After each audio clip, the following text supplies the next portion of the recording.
Hey, John Cristani here, and in this video I'm going to show you how to buy Bitcoin safely in this video. Bitcoin's all the rage. I'm also going to show you how to store it safely, which is the most important part, and how to make money, how to pay taxes, and a few other things. I've been involved in Bitcoin actually since 2011, and I'll show a screenshot right here. I bought Bitcoin back when it was $3.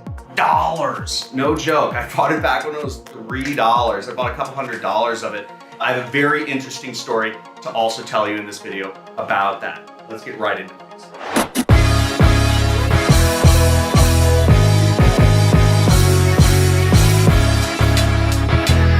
Hey, John Cristani here, and we're gonna go over a few things in this video, okay? We're gonna talk about how to buy Bitcoin safely. We're gonna talk about how to store it safely so that the hackers and the scammers and all the nefarious folks in the world don't get your money from you. I'm gonna show you also how to make Bitcoin, the two main ways of earning Bitcoin that you can apply, and how to pay taxes, how to remember your passwords, and a few definitions for you. Now, before we go into anything else, the most important thing for us to start off with is a few definitions of this crazy space. And if you're excited about Bitcoin, you want me to do more videos about Bitcoin, just spank that like button, hit the subscribe, and let me know in the comments. Just type in crypto or type in Bitcoin if that's something you're interested in seeing me talk about more.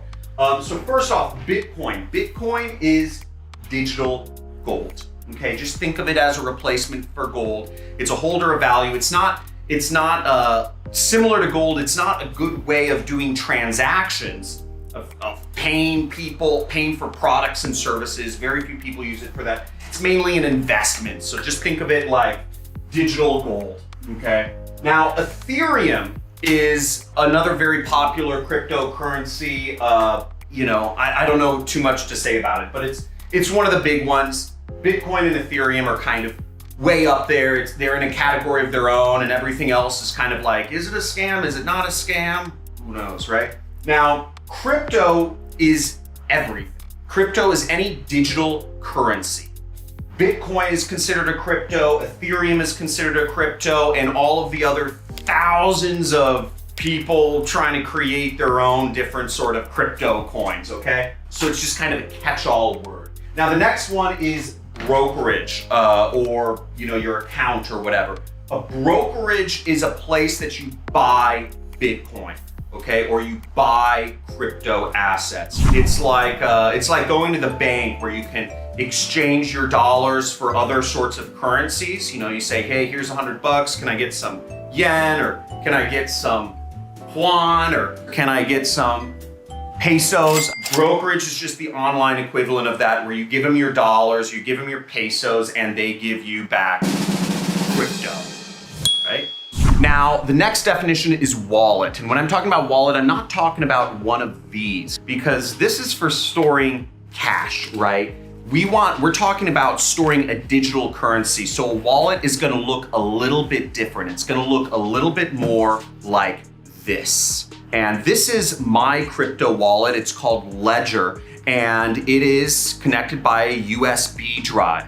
Now, sometimes the wallet, the place that you store your crypto, is in the same place you buy it, like the bank, right? Or in this case, the brokerage. But you can also take it with you like a wallet and keep it so that the bank can't mess around with it. Because some banks, there have been runs on banks. Banks can get money stolen from them. Sometimes banks just go bankrupt and give nobody their money. And this sadly and unfortunately happens very often in the crypto and Bitcoin world. This is the wild, wild, wild west of the financial industry right now. And there are so many nefarious characters out there looking to steal your money. It's good to be extremely, extremely safe about your crypto. And when we get to the part where I'm talking about storing your crypto safely, I'll go over my story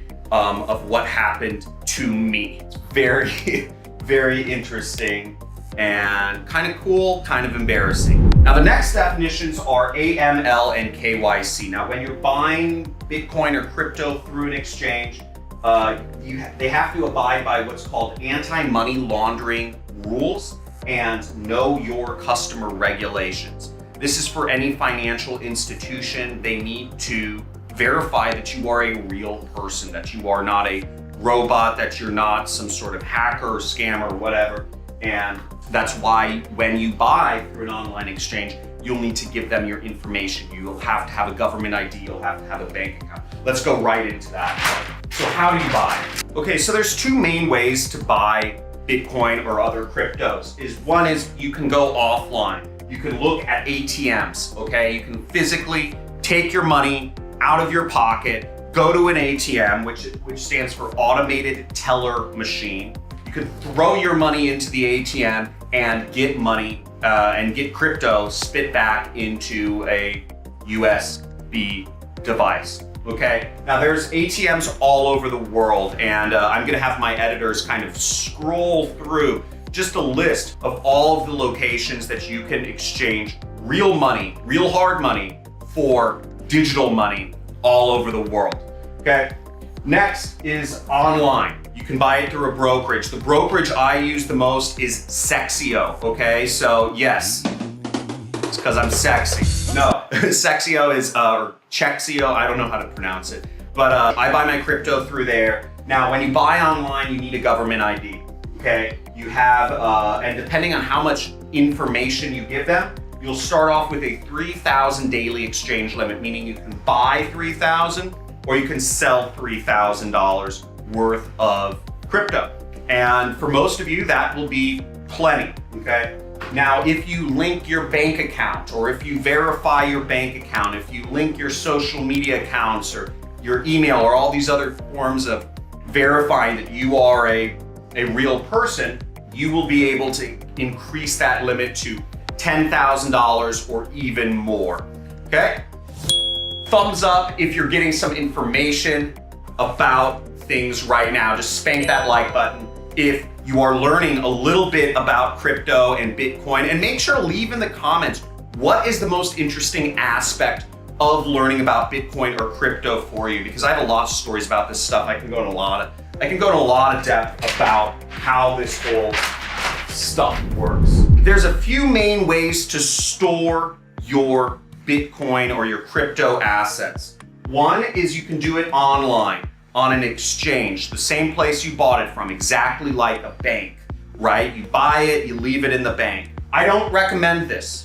I don't recommend this at all. As I said before, the Bitcoin space is the Wild West. It's a cowboy space. There are people that have just gotten completely obliterated out of millions of dollars because exchanges went down, or their equivalent, which is marketplaces, which is just it's places you buy stuff online. And I'm one of them. I actually lost millions of dollars. You saw, I'll show a screenshot here that I actually bought a couple $100s worth of Bitcoin back in 2011 when the price was $3 a Bitcoin. No joke, seriously. I bought some Bitcoin, and I thought I had it, and I remember checking to see years later, after the price had gone up to, I think it was like it was $1,000 or over $1,000. I said, hey, I bought some Bitcoin way back when. Maybe I should go look around for it. It was gone, poof, or scammed or whatever it was. The Mount Go scam, MTGOX or Mount Gox, however you want to pronounce it. All these X's, I don't understand how to pronounce them sometimes. But the point being, everything got stolen. It would be worth, I think, $1 trillion now. And there's news articles about it talking about how, and nobody knows what happened. The Bitcoin just disappeared because, again, the problem with cryptocurrency is that it's anonymous, like cash, which is also anonymous. An interesting statistic for you is that the most dangerous activity is the transportation of large amounts of money. This is the most dangerous activity throughout history. And just to give you an example here, back when the United States was being formed around the 1800s, and gold was discovered in California, they would move large amounts of gold from from the West Coast, from California over to the East Coast where most of the rich people live, and vice versa. And rich people would move their entire family households and everything they owned out west to try to take part in the capitalistic revolution that was happening in California. And the transportation of so much raw amount of money left a great opportunity for thieves and train robbers and all sorts of, cowboys and criminals and whatnot. And it's part of our country lore is all of these criminals that just had a feeding frenzy on the gold moving east and the people moving west. It's the same thing that's happening right now. So if you are not safe, if you're not smart about how you're buying and storing your Bitcoin, you're likely going to lose it, because the hackers that are out there all over the world, the social engineers, the people everywhere, the criminals are out to get your digital currency. If it's accessible on the internet, they're going to keep trying to get it. So you have to be safe about how you store your Bitcoin. Now, the way I prefer to store it is I store it in an offline device. This is not a device that has Bluetooth. This is not a device that has Wi-Fi. This is a device that can only be accessed once I plug it in to my computer. The Bitcoin is not on an exchange. There are many other devices where you can access and trade your Bitcoin. It's an online exchange, but they've got a device just to make you feel good, because they're marketers. They're marketers and they're trying to make it easy for you to move money. But if it's easier for you to move around your money, it's easier for criminals to get to it. Keep your money offline. That's what I do. And I recommend this device, which is a Ledger. It's affordable, it's not too expensive, it's very good, it's reliable, and it keeps me safe at night. Okay. The other places I've gotten scammed out of what would be worth now hundreds and hundreds of thousands, maybe millions of dollars worth of Bitcoin has been online marketplaces. So I used to buy things through online marketplaces such as the Silk Road and Empire Market and Dream Market. There's a number of different markets where I'd buy things on. But basically, all of these markets had something called an exit scam. Okay, and what is an exit scam? Well, an exit scam is when the person that runs the marketplace says, I got all this money, let me just take it and disappear. And that is sadly common in the space, right? Because folks who started a little, little geeks that started a little website on the dark web will find hundreds of millions of dollars or billions of dollars sitting in their bank account. They say, I'm just gonna disappear and live the life of my dreams in fucking Barbados. I know y'all been waiting for this part. This is the part where I take my hat off, because we're going over how to earn lots of money with your coin.